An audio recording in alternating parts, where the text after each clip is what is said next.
have work at 12:30 and I am determined to finish this before I have to get ready. I think I got the glitter out of my foot. Finally. I finished it. I finished Pride and Prejudice. I finished it. I have to get ready for work, so I'll tell you what I thought about it later, but I finished it. Okay, so Pride and Prejudice.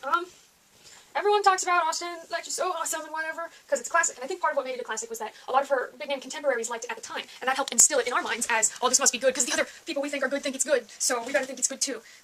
And that's one reason why it stayed around for so long. But what's interesting about the Nook version is that at the back there's a bunch of people talking about it. There's quotes from famous authors in both America and Britain. And what was interesting that I noticed was that there were actually, they included negative quotes. People who didn't like Austen's work or that particular book, Pride and Prejudice. What I noticed mostly was that they were from America. I don't know if that was partially driven by American sentiment towards Britain at the time. One of them was Mark Twain, another was Thomas Paine. I forget some of the others, I could go look them up, but I don't want to. Someone had a very good description of the book, and is that nothing much happens. And even though nothing happens on a page, you still find yourself turning the page to the next one, or in my case, tapping the screen. And that's true, and the people I find most insufferable, but that's because they're supposed to be insufferable, so even there she's doing her job, but they were still very tedious people, and dealing with them, and just, yes, how many times can you reiterate that your mother is unsophisticated? We got that. Oh, she's gonna continue being unsophisticated throughout the whole book. We still have to deal with that too, the way Elizabeth has to deal with her mother being unsophisticated.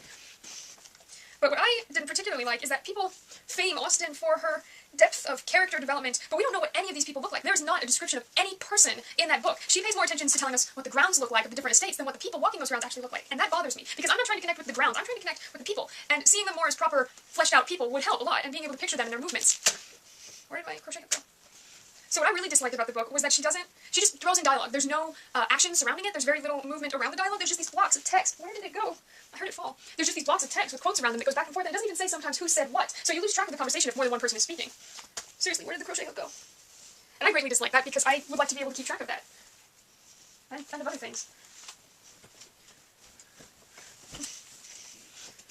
But what bothers me the most is this claim that she is a good author and has good stories and good round characters, when sometimes she doesn't even have good grammar. And that might just be a concept of the time, but I found it. But it annoys me that when she has a scene with more than one woman in it, more than one female, the prodigious use of the pronoun she, confuses the whole scene, because I no longer know who the narrator's actually talking about, or how it relates to the other pronoun she. And that bothered me a lot, because this is a novel in which there are 5 daughters. So there's a lot of meetings of several females at once, and very few men mixed in with that. I mean, there are a fair amount of men, but the women vastly outnumber them, and that makes everything very confusing. In several scenes, I was never sure who was talking about whom, and why. And just, I don't even know. And my particular book, I was glad to see had footnotes that I could actually, they were clickable links that would lead me to the endnotes at the back of the book, that would explain certain societal things that are now different in our modern time than Austen's. But what bothered me about those is that sometimes they would have a footnote, and I always have this trouble with footnotes. They would have a footnote to something that to me was completely obvious and needed no explanation. But then when I wanted to know something else, there was no footnote to it. And I don't know if that's because my knowledge is the reverse of what most people have. I know things that most people need footnotes for, and I don't know things that people don't need a footnote for, or they just didn't think to put one in. But I really wanted some footnotes in a lot of places to explain the cultural significance and the era significance of why Austen would put that in her book, and they weren't there. They just weren't there. So that was fun. It was my favorite, but I did read it, and I did find myself returning to it an awful lot. Yeah. Part of it was I just sort of wanted to get to the end, because I knew, from reading the introduction and from just, having ears, that what the ending would be. She marries Darcy, spoiler alert. But what bothered me was that there was this whole big thing about main character Elizabeth and main character Darcy get together and are married, but they don't actually show, Austen doesn't actually show the engagement scene. She just says they go for a walk, and then they return, and later that night Elizabeth tells her sister that she's engaged. You're gonna lead up to something like that and then not give it to us? That's mean. Austen, you're dead, but you're mean. Okay, so I actually have to finish this now and pay attention to it. But that's my review of Pride and Prejudice. It's okay. We have discussed the moving of rooms, and before that can commence, I need to clean a bunch of stuff. So I'm gonna put on some music, and we're gonna do that. There's like a procession of jeeps outside coming from the army base, or maybe going to the army base.